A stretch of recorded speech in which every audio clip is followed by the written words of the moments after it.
দক্ষিণ কোরিয়ায় একটি যাত্রীবাহী প্লেন বিধ্বস্ত হওয়ার ঘটনায় কমপক্ষে ১২০ জন নিহত হয়েছে।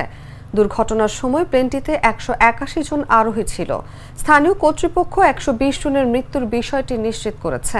দুর্ঘটনার পর দুজনকে জীবিত উদ্ধার করা সম্ভব হয়েছে। স্থানীয় কর্তৃপক্ষ ধারণা করছে ওই দুজন ছাড়া বাকি সব আরোহী নিহত হয়েছে। ইয়নহপ নিউজ এজেন্সি এই তথ্য নিশ্চিত করেছে। স্থানীয় সময় সকাল ৯টা ৭ মিনিটে দেশটির দক্ষিণ পশ্চিমাঞ্চলে অবস্থিত মুয়ান আন্তর্জাতিক বিমানবন্দরে অবতরণের সময় ওই দুর্ঘটনা ঘটে। বিমানবন্দরের রানওয়ে থেকে ছিটকে গিয়ে পাশের একটি দেয়ালের সঙ্গে ধাক্কা লেগে বিমানটি বিধ্বস্ত হয়। এ সময় বিমানটিতে মোট ১৭৫ জন যাত্রী ও ৬ জন ক্রু ছিল। যাত্রীদের মধ্যে ১৭৩ জন দক্ষিণ কোরিয়ার আর ২ জন থাইল্যান্ডের নাগরিক। এক দমকল কর্মকর্তা বার্তা সংস্থা রয়টার্সকে জানিয়েছেন, দুর্ঘটনার পর দুজনকে জীবিত উদ্ধার করা সম্ভব হয়েছে, তবে উদ্ধার অভিযান এখনও চলছে বলে জানানো হয়েছে। প্লেনটি থাইল্যান্ডের রাজধানী ব্যাংকক থেকে ফিরছিল। এটি রানওয়েতে অবতরণের সময় বিধ্বস্ত হয়েছে।